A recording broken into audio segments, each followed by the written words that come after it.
ಚೆಂದ ಇದ್ದರು, ಭಾಳ ಚೆಂದ ಗುರುಗಳು ನೋಡೋದಕ್ಕೆ, ಯಾವಾಗಲೂ ನಗನಗ್ತಾ ಚೆಂದವಾಗಿರೋರು. ಅದು ಹಾಗಿದ್ದಾಗ ಅಷ್ಟೇ, ನಾವು ಹೋದ ತಕ್ಷಣ ಕಟ್ಟೆ ಮೇಲೆ ತಣ್ಣೀರು ಸ್ನಾನ ಮಾಡಬೇಕು, ಬಾವಿಯಲ್ಲಿ ಎಳ್ಕೊಂಡು.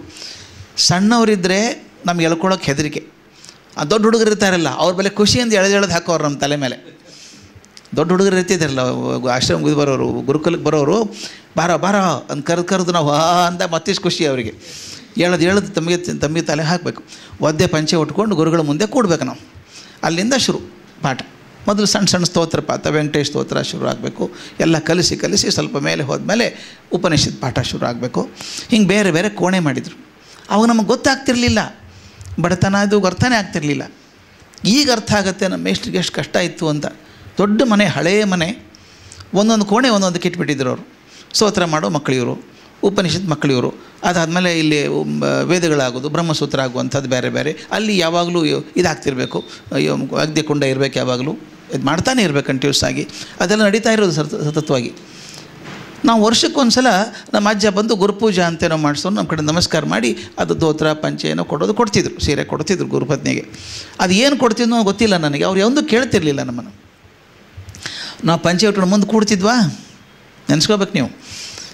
ಮಂತ್ರ ಅನ್ನುವಾಗ ಒಂಚೂರು ಏನಾದರೂ ತಪ್ಪಾದರೆ, ಅಲ್ಲಿವರೆಗೂ ಚೆಂದ ಇದ್ರು ನಮ್ಮ ಮಾಸ್ತರ್ ಅಂತ ಹೇಳಿದ್ನಲ್ಲ, ನೋಡೋಕೆ ಭಾಳ ಚೆಂದ ನಮ್ಮ ಗುರುಗಳು. ಒಂದು ಚೂರು ಏನಾದರೂ ಉಚ್ಚಾರಣೆ ತಪ್ಪಾಯಿತು ಅಂದ ತಕ್ಷಣ ಅವ್ರ ಪಕ್ಕದಲ್ಲಿ ಒಂದು ತಾಮ್ರ ಚೆಂಬು, ಒಂದು ಲೋಟ ನೀರಿರಬೇಕು. ತಪ್ಪಾದ ತಕ್ಷಣ ತೊಗೊಂಡು ಮುಖಕ್ಕೆ ಉಗ್ಗಿಬಿಡೋರು ಹಿಂಗೆ ಪಕ್ಕಂತ. ಎಳೆಮೇಲೆ ಇನ್ನೊಂದು ಸ್ನಾನ ಮಾಡ್ಬಾ, ಅಲ್ಲಿ ಬಾವಿ ಕಟ್ಟೆ ಮೇಲೆ ಹುಣಸೆಹಣ್ಣು ಇಟ್ಟಿದ್ದೀನಿ, ನಾಲಿಗೆ ಉಜ್ಕೊಂಬ, ಉಚ್ಚಾರಣೆ ಬರೋಲ್ಲ ನಿನಗೆ ಅನ್ಬೇಕು. ನಮಗೆ ಬಲೆ ಹೆದರಿಕೆ ಅಂದರೆ ಎಲ್ಲಿ ಉಗ್ಗಿಬಿಡ್ತಾರೆ, ಮತ್ತೊಮ್ಮೆ ಸ್ಥಾನಕ್ಕೆ ಹೋಗ್ಬೇಕು. ಮತ್ತೆ ನಾವು ಚಳಿಗೆ, ನಿಮ್ಮ ಚಳಿ ಅರ್ಥ ಆಗ್ಬೇಕು ಮಕ್ಕಳೇ. ಬೆಂಗಳೂರಲ್ಲಿ ನಿಮ್ಗೆ ತಣ್ಣೀರು ಅಭ್ಯಾಸ ಮಾಡಿ ರೂಢ ಇದೆಯಲ್ಲ ಗೊತ್ತಿಲ್ಲ. ಅದು ಅಲ್ಲಿ ಬೆಳಗ್ಗೆ ಚಳಿ ಇರುತ್ತಲ್ಲ, ಬಾವಿ ಕಟ್ಟೆ ಮೇಲೆ ಎಳೆದು ಹಾಕ್ಕೊಳ್ಳೋದಿರುತ್ತಲ್ಲ ನೀರು, ಭಾಳ ಪನಿಷ್ಮೆಂಟ್. ನಾನು ಒಂದೇ ಉಸಿರಲ್ಲಿ ನಮ್ಮ ಅಜ್ಜನ್ನು, ನನ್ನ ಗುರುಗಳನ್ನು ಬೈಕೋತಾ ಇದ್ದೆ. ಯಾಕೆ ಬಂದಪ್ಪ ಇಲ್ಲಿ ಅಂತ ಬೈಕೋತಾ ಇದ್ದೆ. ನಾನು ನೆನಪಿದೆ, ಅಲ್ಲಿ ಧಾರವಾಡದಲ್ಲಿ ಈ ಶೂಸ್ ನಡೆಯಲ್ಲ, ಈಗ ನಡೀತದೆ. ಆವಾಗ ಮಳೆ ಭಾಳ ವಿಪರೀತ, 4 ತಿಂಗಳಲ್ವ. ಹವಾಯಿ ಚಪ್ಪಲ್ ಬಿಟ್ಟರೆ ಬೇರೆ ಚಪ್ಪಲ್ ನಡೆಯೋಲ್ಲ ಅಲ್ಲಿ. ಕಾಲು ಹೊಡಿತದೆ, ನೀವು ನೋಡಿದ್ದೀರ, ಹಿಂಬಡಿ ಹೊಡಿತದೆ, ಹಿಂಬಡಿ ಕ್ರ್ಯಾಕ್ ಆಗ್ತದೆ. ಧಾರವಾಡದಲ್ಲಿ ತುಂಬ ಜಾಸ್ತಿ ಅದು. ಎಷ್ಟು ಹೊಡಿತಿತ್ತು ಅಂದರೆ ತುದಿಗಾಲ ಮೇಲೆ ನಡಿಬೇಕು, ಹೀಗೆ ಹಿಂಬಡಿ ಊರೋಕ್ಕಾಗಲ್ಲ, ಅಷ್ಟು ಕಷ್ಟ ಇರ್ತಿತ್ತು. ಈ ದಿನ ಪಾಠ ಆಗೋದಲ್ಲ ನನಗೆ. ಪಾಠ ಆಗಿ 1 ವರ್ಷ ಆದಮೇಲೆ ಒಂದು ದಿವಸ ನಾನು ಬಂಜೆ ಚೇಂಜ್ ಮಾಡ್ಕೊಂಡು ಮತ್ತೆ ಬಟ್ಟೆ ಹಾಕ್ಕೊಂಡು ಹೋಗ್ಬೇಕಲ್ಲ ಸೈಕಲ್ ತೊಗೊಂಡು ಮನೆಗೆ. ಈ ಕೋಣೆಯಿಂದ ಆ ಕೋಣೆಗೆ ಹೋದೆ. ನಾನು ಗುರುಗಳಲ್ಲಿ ಕೂತಿದ್ರು. ಗುರುರಾಜ ಬಾಯ್ಲಿ ಅಂತ ಕರೆದ್ರು. ಮತ್ತೆ ಬಾವಿಗೆ ಹೋಗೋದು ಆಯ್ತಪ್ಪ ಅಂದ್ಕೊಂಡೆ ನಾನು. ಕರೆದು ಕೂಡಿಸ್ಕೊಟ್ರು ಪಕ್ಕದಲ್ಲಿ. ನನಗೆ ಎಷ್ಟೋ ಸಲ ನೆನೆಸ್ಕೊಂಡಾಗ ಕಣ್ಣಲ್ಲಿ ನೀರು ಬರುತ್ತೆ ಮಕ್ಕಳದು, ಆ ಗುರುಗಳು ನೆನೆಸ್ಕೊಂಡಾಗ. ಅವ್ರ ಪಕ್ಕದಲ್ಲಿ ಎಡಗಡೆ ಭಾಗದಲ್ಲಿ ಕೂತ್ಕೊಂಡೆ. ಕೂತ ತಕ್ಷಣ ಏನು ಮಾಡಬೇಕು ಅವರು, ಟಕ್ಕಂತ ನನ್ನ ಕಾಲು ಹಿಡ್ಕೊಂಡು ತೊಡೆ ಮೇಲೆ ಇಟ್ಕೊಂಡ್ಬಿಟ್ರು. ನನಗೆ ಗಾಬರಿ, ಮುಜುಗರ, ಸಂಕಟ ಎಲ್ಲ ಆಯಿತು. ಯಾಕಂದರೆ ದಿನ ಎದ್ದ ತಕ್ಷಣ ನನ್ನ ಗುರುಗಳು ನಮಸ್ಕಾರ ಮಾಡೋ ಅಭ್ಯಾಸ. ಅವ್ರು ನಾನು ಕಾಲು ಹಿಡ್ಕೊಂಡು ತೊಡೆ ಮೇಲೆ ಇಟ್ಕೊಂಡ್ಬಿಟ್ರಲ್ಲ, ಯಾಕೆ ಏನು ಅಂತ.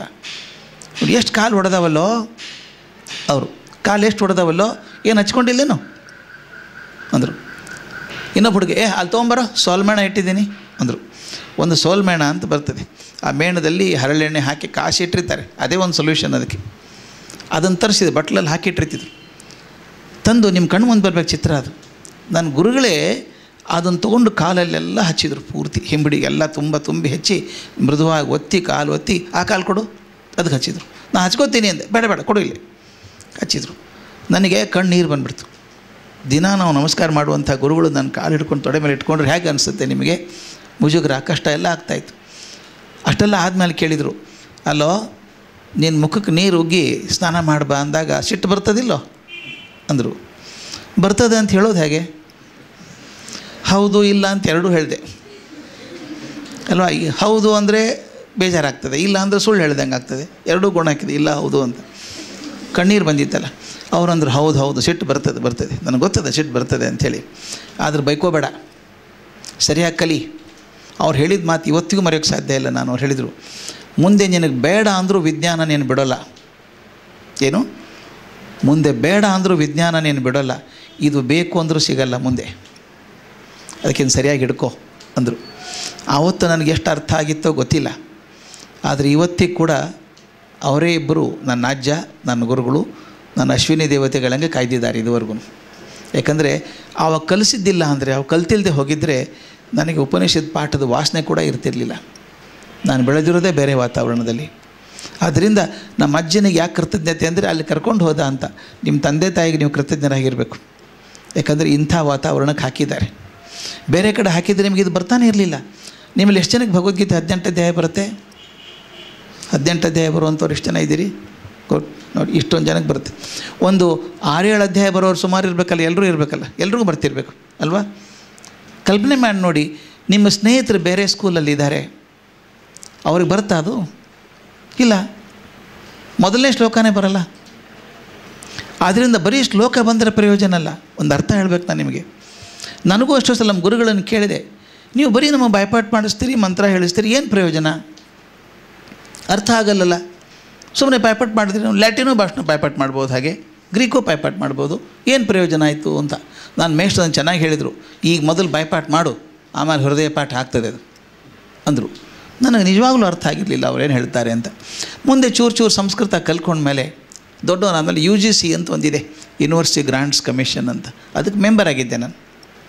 ಆಗ ಚೇರ್ಮನ್ ಹೇಳಿದ್ರು, ಒಂದು ಆರ್ಟಿಕಲ್ ಬರ್ಕೊಡು ಅಂದರು, ಎಕ್ಸ್ಪೆಕ್ಟೇಷನ್ ಆಫ್ ಹ್ಯೂಮನ್ ಎಕ್ಸಲೆನ್ಸ್ ಅಂತ. What is excellence in human beings? ಮನುಷ್ಯನಲ್ಲಿ ಅತ್ಯಂತ ಶ್ರೇಷ್ಠವಾದದ್ದು ಯಾವುದು ಅದು ಬರಿಬೇಕು ಅಂತ. ನನಗೆ ಈ ಅಭ್ಯಾಸನೂ ಆಗಿದೆ, ವೆಸ್ಟರ್ನ್ ಸೈನ್ಸು ಅಭ್ಯಾಸ ಆಗಿದೆ.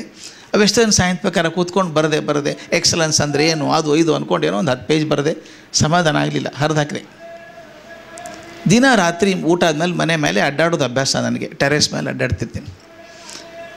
ಈಗ ಯಾಕೆ ಇದು ಹೇಳಿದೆ ಗೊತ್ತಾ? ಇದಿಷ್ಟೆಲ್ಲ ನಾನು ನಿಮಗೆ ಬಾಯಿಗೆ ಬರುತ್ತಲ್ಲ, ಭಗವದ್ಗೀತೆ ಬಾಯಿಗೆ ಬರುತ್ತೆ, ಸ್ತೋತ್ರಗಳು ಬಾಯಿಗೆ ಬರುತ್ತೆ.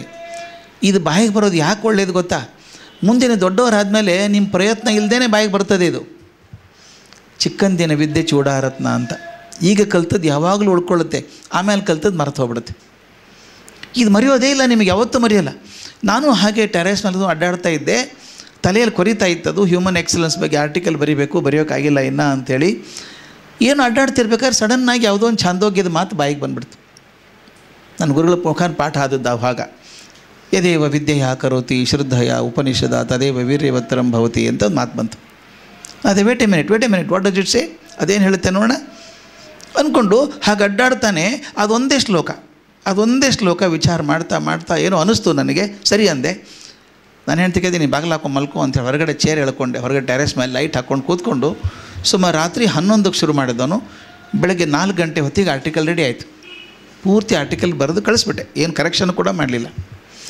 ಅದೆಷ್ಟು ಪ್ರಸಿದ್ಧ ಆಯಿತು ಅಂದರೆ 10,000 ಕಾಪಿ ಹೋಗಿ ಆ UGC ಚೇರ್ಮನ್ ನನಗೆ ಕೇಳಿದರು, ಇದು ಹೆಂಗೆ ಬರೆದಿ ನೀನು ಅಂತ ಕೇಳಿದರು. ನಂದಲ್ಲ, ಅದು ನಮ್ಮ ಗುರುಗಳು ಬರೆಸಿದ್ದು ಅಂತ ಹೇಳಿದ್ರು. ನಾನು ಆವಾಗ ಛಾಂದೋಗ್ಯ ಕಲಿಯದೆ ಹೋಗಿದ್ದರೆ ಬರ್ತಿತ್ತ ಬಾಯಿಗೆ ಅದು? ಇದು ಯಾವುದೋ ಸಿನಿಮಾ ಹಾಡು ಬರ್ತಿತ್ತು ಅಷ್ಟೇ ಅಲ್ವಾ? ಯಾಕೆ ಹೇಳ್ತೀನಿ ಅಂದರೆ, ಈ ಸಣ್ಣಂದಿರ್ತಾ ನೀವೇನು ಕಲ್ತಿರ್ತೀರಿ ಬಾಯಿಗೆ ಮರೆಯೋದೇ ಇಲ್ಲ. ಅದು 50 ವರ್ಷ 60 ವರ್ಷ ಆದಮೇಲೆ ಯಾವುದೋ ಗುಣಗ್ತಾ ಇರ್ತೀರಿ ನೀವು. ಎಷ್ಟೋ ಸಲ ಬಾಯಿಗೆ ನಿಮ್ಮ ಭಗವದ್ಗೀತೆ ಬಾಯಿಗೆ ಬರೋಲ್ಲ ಹೇಳಿ, ಮನೇಲಿ ಮಾತಾಡ್ತಿರ್ಬೇಕಾದ್ರೆ ಒಂದು ಸಲ ತಕ್ಷಣ ಬರಲ್ವಾ? ಯಾವುದೋ ಶ್ಲೋಕ ಬಾಯಿಗೆ ಬಂದುಬಿಡುತ್ತಲ್ಲ. ಹಾಗೆ ಬರಬೇಕಾದ್ರೆ ಮೊದಲೊಂದು 10 ಸಲ ಹೇಳ್ಕೊಂಡಿರ್ಬೇಕು ಬಾಯಿಗೆ. ಪೂರ್ಣಪ್ರಮತಿ ಶಾಲೆಗೆ ಯಾಕೆ ನೀವು ಋಣಿಯಾಗಿರಬೇಕು ಅಂದರೆ, ಯಾವುದು ನೆನಪಿರಬೇಕೋ ಅದನ್ನು ಉಳಿಸೋ ಪ್ರಯತ್ನ ಮಾಡಿದ್ದಾರೆ, ಯಾವುದು ಬೇಕಿಲ್ವೋ ಅದು ಬೇಕಿಲ್ಲ. ಅದರಿಂದ ನಮ್ಮ ಅಜ್ಜ ಹೇಳೋದು, ಆ ಕಲಿಸಿದ್ದು ಗುರುಗಳ ಕಡೆ ಕಲಿಸಿದ್ನಲ್ಲ, ಆ ಕಲಿತದ್ದು ಪ್ರಯೋಜನ ಆಯಿತು ಅಂತ ಹೇಳಬೇಕು. ಇವತ್ತಿಗಾದರೂ ಎಷ್ಟೋ ಸಲ ಅದು ಸರಿಯೇನೋ ತಪ್ಪೋ ಗೊತ್ತಿಲ್ಲ, ನನಗೆ ತಿಳುವಳಿಕೆ ಭಾಳ ಕಮ್ಮಿ, ಅದು ಜ್ಞಾನ ಭಾಳ ಕಮ್ಮಿ. ಯಾವುದೋ ಒಂದು ಚಾನಲಲ್ಲಿ, ಶಂಕರ ಚಾನಲ್ ಅಂತ ಯಾವುದೋ ಕರೆದ್ರು ಅಕಸ್ಮಾತ್ತಾಗಿ, ಒಂದು ಯಾವುದೋ ನಮ್ಮ ದಾಸರ ಪದಗಳ ಬಗ್ಗೆ ಏನಾದರೂ ಮಾಡಬೇಕು ಅಂತ. ಶಶಿಧರ್ ಕೋಟೆ ಅಂತ ಹುಡುಗ, ಆತ ಹಾಡಬೇಕು, ಅದಕ್ಕೆ ನಾನು ಅರ್ಥ ಹೇಳಬೇಕು. ಪ್ರತಿಯೊಂದು ಹಾಡಿಗೂ ಆಧ್ಯಾತ್ಮಿಕ ಅರ್ಥ ಇರ್ತದೆ ಅಂತ ಹೇಳ್ಕೊಂಡು ಹೋದದ್ದು. ನೀವು ನಂಬಲಿಕ್ಕಿಲ್ಲ, ಯಾವುದೂ ತಯಾರಿ ಇಲ್ಲದೆ ಹೋಗ್ತಿದ್ದದ್ದು, ಯಾವ್ಯಾವುದೂ ತಯಾರಿ ಇಲ್ಲ. ಆತ ಯಾವ ಹಾಡು ಮಾರ್ಕೊಂಬರ್ತಾನೆ ಅಂತ ನನಗೆ ಗೊತ್ತಿಲ್ಲ. ಅಲ್ಲಿ ಬಂದ ಮೇಲೆ ಹೇಳೋಕೆ, ಸರಿ 4 ಹಾಡು ರಾಗ ಹಾಕೋ ಮದ್ದಿದ್ದೀನಿ ಸರ್ ಅನ್ಬೇಕು, ಕೊಡು ಅನ್ಬೇಕು. ಮೊದಲೇ ನೋಡೋದು, ಅಲ್ಲೇ ಹೇಳೋಕ್ಕೆ ಶುರು ಮಾಡೋದು. ಇದಕ್ಕೆ ಬಂಡವಾಳ ಬಂದದ್ದು ಎಲ್ಲಿಂದ ಗೊತ್ತಾ? ಬಂಡವಾಳ ಈಗಿಂದಲ್ಲ, ಅದು ಆಗಿನ ಬಂಡವಾಳ. ಸ್ಟಾಕ್ ಹಾಕಿದ್ರಲ್ಲ ಗುರುಕುಲಕ್ಕೆ ಹೋದಾಗ, ಅದು ಸ್ವಲ್ಪ ಉಳ್ಕೊಂಡಿತ್ತು ಅಂತ ಹೇಳಿ ಹೊಳಕಾಯ್ತು. ಅದರಿಂದ ಇವತ್ತಿನ ಕಲಿತಂಥ ವಿದ್ಯೆ ನಿಮ್ಮನ್ನು ಯಾವತ್ತೂ ಕಾಪಾಡ್ತದೆ ಅಂತ ಹೇಳಬೇಕು. ಆಗ್ಬೋದಾ? ಅಂದರೆ ನೀವು ಕಲಿತದ್ದು ತುಂಬ ಪ್ರಯೋಜನಕಾರಿಯಾದದ್ದು, ಜೀವನಕ್ಕೆ ತುಂಬ ಸಹಕಾರಿಯಾದಂಥದ್ದು ಅಂತ ಹೇಳಬೇಕು. ಮುಂದೆ ವಿಜ್ಞಾನ ನಾನು ಬಿಡಲಿಲ್ಲ, ವಿಜ್ಞಾನ ಕಲಿಬೇಕು ಅಂತ ಆಸೆ ಇತ್ತು, ಅವಕಾಶವೂ ಸಿಕ್ತು. ಏನೋ ನಮ್ಮ ಅಜ್ಜಿನ ಉತ್ಸಾಹನೋ ಏನೋ ಗೊತ್ತಿಲ್ಲ, ಸಣ್ಣ ಸಣ್ಣ ವಯಸ್ಸಿಗೆ ಪರೀಕ್ಷೆ ಪಾಸ್ ಆಗಿಬಿಡುತ್ತೆ ನಂದು. ಆಗಿನ ಕಾಲದಲ್ಲಿ ನಿಮ್ಮ ಹಾಗೆ ಬೆಳಗ್ಗೆ ನೋಡಿ ಸಂತೋಷ ಆಯ್ತು ನನಗೆ. ಒಂದು ಪ್ರಶ್ನೆ ಕೇಳಿದೆ, ಅದಕ್ಕೆ ಅಲ್ಲಿ ಟೀಚರ್ಗೆ ಮೀನಾ ಅವ್ರು ಕೇಳಿದೆ, ಈ ಹುಡುಗರು ಬೇಗ ಬೇಗ ಕಲ್ತ್ಬಿಟ್ರೆ ಮುಂದಿನ ಕ್ಲಾಸಿಗೆ ಹಾಕ್ಬಿಡ್ತೀರಾ ಅಂತ. 1ನೇ ಕ್ಲಾಸಿನ ಮಗು 3ನೇ ಕ್ಲಾಸಿನ ಪ್ರಾಬ್ಲಮ್ ಸಾಲ್ವ್ ಮಾಡುತ್ತೆ, ಒಮ್ಮೆ 4ನೇ ಕ್ಲಾಸಿಗೆ ಕಳಿಸ್ಬಿಡೋದಾ? ಹಾಗೆ ಕಳಿಸಿದರೆ ಅವನು 11 ವರ್ಷಕ್ಕೆ SLC ಕೂತ್ಕೊಂಡ್ಬಿಡ್ತಾನೆ. ನಮ್ಮಲ್ಲಿ ನಾನು ದುರ್ದೈವ, ನಮ್ಮಲ್ಲಿ ಇಲ್ಲ, ಅವಕಾಶ ಇಲ್ಲ. ಅದು ಬೇರೆ ದೇಶದಲ್ಲಿ ಅವಕಾಶ ಇದೆ, 13 ವರ್ಷಕ್ಕೆ ನೀವು ಗ್ರ್ಯಾಜುಯೇಟ್ ಆಗ್ಬೋದು. ನಮ್ಮಲ್ಲಿ ಹಾಗೆ ಮಾಡ್ಬೋದಾ ಅಂತ. ನಮ್ಮ ಅಜ್ಜ ಹಾಗೆ ಮಾಡಿದ್ದ ಒಂದು, ಅದರಿಂದ ಕಷ್ಟನೂ ಪಟ್ಟಿದ್ದೀನಿ ನಾನು ಓದ್ತಿರ್ಬೇಕಾದ್ರೆ ಏನೋ ಸ್ವಲ್ಪ ಬುದ್ಧಿ ಇತ್ತು ಅಂತ ನಮ್ಮ ಅಜ್ಜನ ಭ್ರಮೆ ಅದು. ಒಬ್ಬರು ಎಜುಕೇಷನ್ ಆಫೀಸರ್ ಬಂದಾಗ 2ನೇ ಕ್ಲಾಸಿನ ಪರೀಕ್ಷೆ ತೊಗೋತಾ ಇದ್ರಂತೆ. ನಮ್ಮ ಅಜ್ಜ ಅದು ಇವಂದು ತೊಗೊಂಬಿಡಿ 2ನೇ ಕ್ಲಾಸಿನ ಪರೀಕ್ಷೆ ಪಾಸ್ ಆದರೆ 3ನೇ ಕ್ಲಾಸಿಗೆ ಕೂಡಿಸ್ಬಿಡಿ ಅಂದಂತೆ. ಅವ್ರು 2ನೇ ಪರೀಕ್ಷೆ ಕೂಡಿಸಿದ್ರು, ನಾನು ಚೆನ್ನಾಗಿ ಮಾಡಿದೆ ಅಂತೆ. 3ನೇ ಕ್ಲಾಸಿಗೆ ಹೋದೆ. 1ನೇ ಕ್ಲಾಸ್ ಕಲಿತೇ ಇಲ್ಲ ನಾನು, ಒಮ್ಮೆ 3ನೇ ಕ್ಲಾಸ್. ಅದಕ್ಕೆ ನನಗೇನಾಯ್ತು ಪರಿಸ್ಥಿತಿ ಅಂದರೆ, ನನಗೆ 20 ವರ್ಷ 3 ತಿಂಗಳು MSc ಆಗಿ ಹೋಗಿತ್ತು ನಂದು. 20 ವರ್ಷ 3 ತಿಂಗಳು ಲೆಕ್ಚರರ್ ಆಗಿದ್ದೀನಿ ನಾನು ಕಾಲೇಜಲ್ಲಿ, ಇಲ್ಲಿ ಬೆಂಗಳೂರಲ್ಲಿ. ಏನು ಹುಚ್ಚತನ ಅಲ್ವಾ? 20 ವರ್ಷ 3 ತಿಂಗಳಿಗೆ ಹುಡುಗರಂಗೆ ಕಾಣಿಸಿರ್ಬೇಕು. ನನಗೆ ಯಾರೋ ಕೇಳ್ತಿದ್ರು, ಸೂಟ್ ಹಾಕ್ಕೋತಿರಲ್ಲ ಯಾಕೆ ಅಂತ ಕೇಳ್ತಿದ್ರು. ಯಾವಾಗಲೂ ಸೂಟ್ ಹಾಕ್ಕೋತಿರಲ್ಲ ಯಾಕೆ ಅಂತ. ಅದಕ್ಕೊಂದು ಕಾರಣ ಇದೆ, ತಮಾಷೆ ಕಾರಣ ಅದು. ಯಾವತ್ತೂ ನಾನು ಹೀಗೆ ಇರೋದು, ಬೇರೆ ಡ್ರೆಸ್ಸಲ್ಲಿ ಸಾಮಾನ್ಯವಾಗಿ ನೋಡಿರಲ್ಲ ಜನ ಯಾರು ನನ್ನ. ಅದೇನು ಹೆಗ್ಗಳಿಕೆ ಅಂತಲ್ಲ. ನಮ್ಮಲ್ಲಿ ಧಾರವಾಡ ಕಡೆಗೆ ಪ್ರೊಫೆಸರು ಅಂದರೆ ಯಾವಾಗಲೂ ಸೂಟ್ ಹಾಕ್ಕೊಂಡಿರಬೇಕು ಅಂತ ಒಂದಿರ್ತಿತ್ತು. ಕಾಲೇಜ್ ಲೆಕ್ಚರರ್ ಪ್ರೊಫೆಸರ್ ಅಂದರೆ ಸೂಟ್ ಹಾಕ್ಕೋಬೇಕು ಅಂತ. ಕಲಿಸೋದು ಹೆಂಗೆ ಕಲಿಸ್ಲಿ, ಸೂಟ್ ಮಾತ್ರ ಹಾಕ್ಕೊಂಡಿರಬೇಕು ಅಂತ ಒಂದಿರೋದು. ಅದೊಂದಿತ್ತು. ಆದರೆ ನಾನು ಹಾಕ್ಕೋತಿರ್ಲಿಲ್ಲ ಮೊದಲು. ನನಗೆ ಬ್ಲೂ ಕಲರ್ ಭಾಳ ಇಷ್ಟ, ನೀಲಿ ಬಣ್ಣ ಇಷ್ಟ. ನೀಲಿ ಪ್ಯಾಂಟು, ನೀಲಿ ಶರ್ಟು, ಒಂದು ಲೈಟ್ ನೀಲಿ ಶರ್ಟು ಹಾಕ್ಕೊಂಡು ಕಾಲೇಜ್ಗೆ ಹೋಗಿದ್ದೆ. ಲೆಕ್ಚರರ್ ನಾನು, ಮೊದಲೇ ಹುಡುಗ, 20 ವರ್ಷ. ಆ ಪ್ಯಾಂಟ್ ಶರ್ಟ್ ಹಾಕ್ಕೊಂಡು ಇನ್ನೂ ಹುಡುಗರಂಗೆ ಅನಿಸಿರಬೇಕು. ಅಲ್ಲಿ ವಿದ್ಯಾವರ್ಧಕ ಸಂಘ ಅಂತ ರಾಜಾಜಿನಗರದಲ್ಲಿ, ಹೆಸರು ಕೇಳಿದ್ದೀರಾ? ವಿದ್ಯಾವರ್ಧಕ ಸಂಘ ಸಂಸ್ಥೆ ಅಂತ, ಅಲ್ಲಿ ಸೇರಿಕೊಂಡದ್ದು ನಾನು ಲೆಕ್ಚರರ್ ಆಗಿ. ಅದೇ ವರ್ಷ ಕಾಲೇಜ್ ಶುರು ಆದದ್ದು. ಹೈಸ್ಕೂಲ್ ಇತ್ತಲ್ಲಿ. ಹೈಸ್ಕೂಲ್ ಮಕ್ಕಳೆಲ್ಲ ಅಲ್ಲಿ ಪ್ರೇಯರ್ ಮಾಡಬೇಕು. ಅಸೆಂಬ್ಲಿ ಇರ್ತಲ್ಲ, ಪ್ರೇಯರ್ ಮಾಡ್ತಾರಲ್ಲ, ಹಾಗೆ ಸಾಲು ಇದ್ಕೊಂಡು ಪ್ರೇಯರ್ ಮಾಡ್ತಾಯಿದ್ರು. ನನಗೆ ಪ್ರೇಯರ್ ನೋಡೋಕೆ ಇಷ್ಟ. ನಾನು ಕೆಮಿಸ್ಟ್ರಿ ಲ್ಯಾಬ್ರೇಟ್ರಿ ಮುಂದೆ ನಿಂತ್ಕೊಂಡು ಆ ಪ್ರೇಯರ್ ನೋಡ್ತಾ ಇದ್ದೆ. ಮುಗಿದ್ಮೇಲೆ ಎಲ್ಲರೂ ಸಾಲು ಹಿಡಿದು ತಮ್ಮ ರೂಮಿಗೆ ಹೋಗ್ತಾರಲ್ಲ, ಹುಡುಗರು ಕ್ಲಾಸಿಗೆ ಹೋಗ್ತಾರಲ್ಲ. ಹೋದ್ಮೇಲೆ ನಾನು ಹಾಗೆ ನಿಂತ್ಕೊಂಡಿದ್ದೆ. ಪದ್ಮಾ ಕುಂಟೆ ಅಂತ ಒಬ್ಬರು ಲೆಕ್ಚರರ್, ಟೀಚರಲ್ಲಿ, ಹೈಸ್ಕೂಲ್ ಟೀಚರ್ ಅವರು. ಮರಾಠಿ ಯಾರಿಗಾದ್ರು ಬರ್ತಾ ನಿಮಗೆ? ಮರಾಠಿ ಬರ್ತಮ್ಮ? ಮನೇಲಿ ಮರಾಠಿ ಮಾತಾಡ್ತೀರಾ? Good good good. ಆಕೆಗೆ ಅರ್ಥ ಆಗತ್ತಾನೆ ಹೇಳೋದು. ಅವ್ರು ಮರಾಠಿ ಟೀಚರ್ ಅವರು ನಿಂತ್ಕೊಂಡಿದ್ರು. ಭಾರಿ ಸ್ಟ್ರಿಕ್ಟ್ ಅಂತ ಹೆಣ್ಮಗಳು, ನನಗೆ ಗೊತ್ತಿಲ್ಲ. ನಾನು ನಿಂತ್ಕೊಂಡಿದ್ದೀನಿ.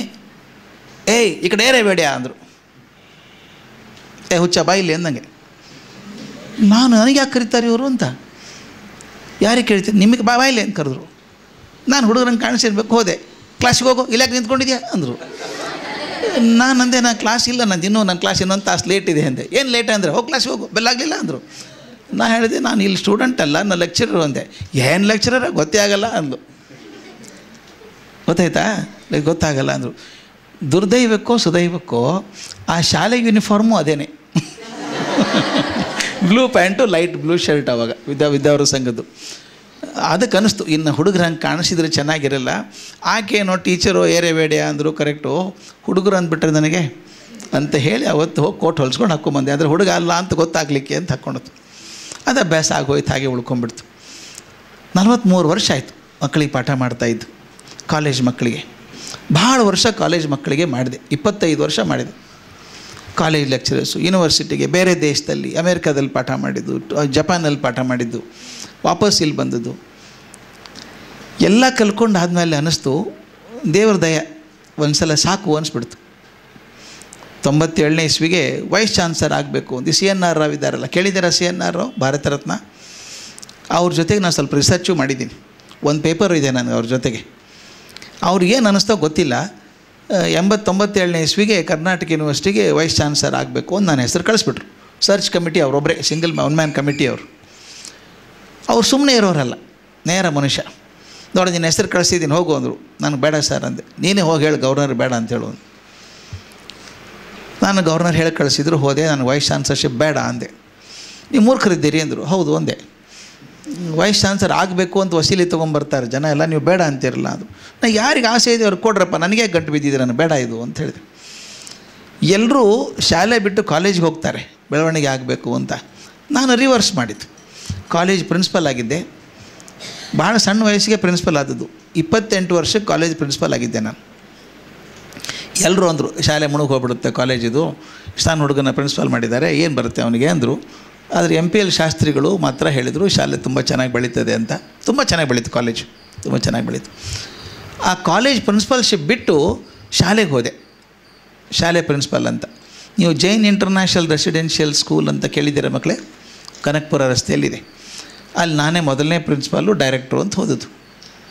ಅಲ್ಲಿ ಮೀನಾ ನನ್ನ ಜೊತೆಗೆ 1 ವರ್ಷ ಕೆಲಸ ಮಾಡಿದರು.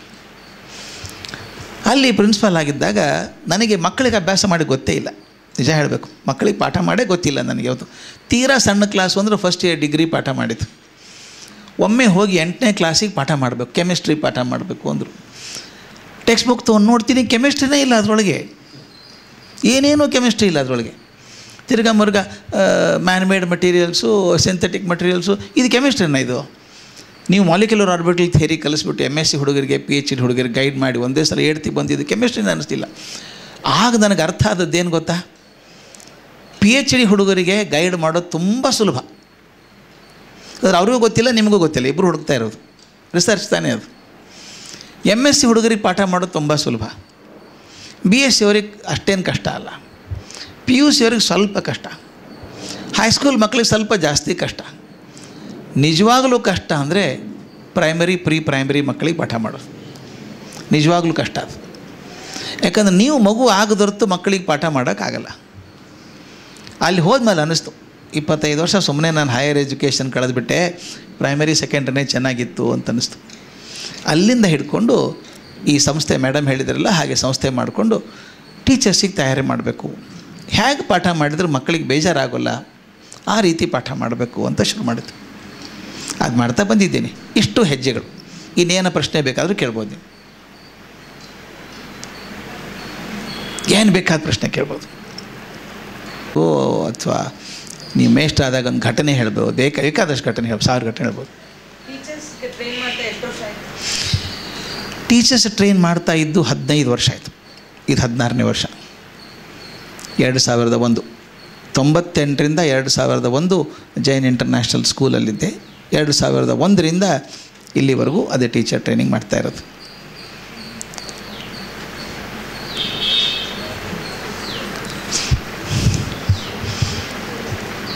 ಇರೋದೇಮ್ಮ ಪ್ರಶ್ನೆ?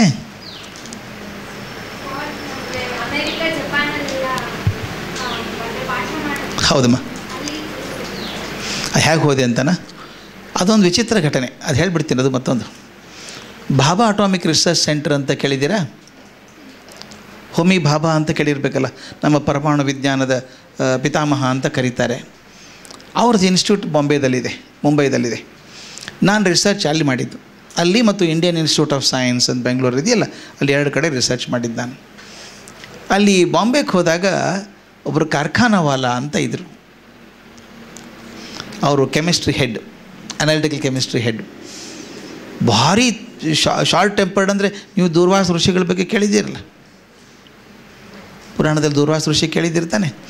ಅವ್ರಿಗಿಂತ ಒಂದು 50% ಜಾಸ್ತಿ ಕೋಪ, ಭಾರಿ ಕೋಪ. ಅವ್ರನ್ನ ಯಾರೂ ಮಾತಾಡ್ಸಂಗಿಲ್ಲ. ದೂರ್ವಾಸ ಅಸಾಧ್ಯ ಕೆಟ್ಟಿಟ್ಟ. ನಾನು ಹೋಗಿ ಅವ್ರ ಕಡೆ ರಿಸರ್ಚ್ ಮಾಡಬೇಕು. ಎಲ್ಲರೂ ಹೇಳಿದರು. ಇವನ್ ರಾಜಾರಾಮಣ್ಣ ಹೆಸರು ಕೇಳಿದ್ದೀರಾ? ಖ್ಯಾತ ಅಣುವಿಜ್ಞಾನಿ ರಾಜಾರಾಮಣ್ಣ. ಅವ್ರು ನಾನು ಮಾರ್ಗದರ್ಶಕರಾಗಿದ್ದವರು. ಅವ್ರು ಹೇಳಿದ್ರು ಹುಷಾರಾಗಿರ್ಬೇಕು, ಸ್ವಲ್ಪ ಅವ್ರ ಜೊತೆ ಜಗಳಾಡೋಕ್ಕೆ ಹೋಗಬೇಡ. ನಾನು ಯಾಕೆ ಜಗಳಾಡೋಕ್ಕೆ ಹೋಗಲಿ ಗೈಡ್ ಜೊತೆಗೆ. 1 ವಾರ ಆಗಿರ್ಬೇಕು ರಿಸರ್ಚ್ ಮಾಡ್ತಾ. ಅವ್ರ ಕಡೆ ಒಂದು 2 ಸಲ ಹೋಗಿದ್ದೆ ನಾನು, ಸ್ಪೆಕ್ಟ್ರೋಸ್ಕೋಪಿ ಫೀಲ್ಡ್ ನಂದು. ಅವ್ನು ತೋರ್ಸೋಕೆ ಹೋಗಿ ವಾಪಸ್ ಬಂದದ್ದು. ಒಂದು ದಿವಸ ಸಾಯಂಕಾಲ ಬಂದರು, ಮಧ್ಯಾಹ್ನ 11:30 ಒಳಗೆ ಬಂದರು, ಲ್ಯಾಬ್ರಾಟ್ರಿ ಒಳಗೆ ಬಂದರು. ನೋಡಿದರು, ಕಮ್ ಯಾರ್ ಅಂದರು. ಮಾತಾಡ್ಸೋದಂಗೆ ಅವರು. ಹೋದೆ. You are the fellow who has come from Dharwad ಅಂದರು. ಎಸ್ ಸರ್ ಅಂದೆ. ವೇರ್ ಡು ಯು ಸ್ಟೇ ಅಂದರು. I stay in the hostel sir ಅಂದ. What's the room number? Room number 122 sir ಅಂದೆ. Nonsense, who gave you admission in the hostel ಅಂದರು. ಅಯ್ಯೋ ಕರ್ಮ, hostel admission 10 ದಿವಸ ಆಗಿದೆ, ಒಂದು 15 ದಿವಸ ಆಗಿದೆ ನಂದು.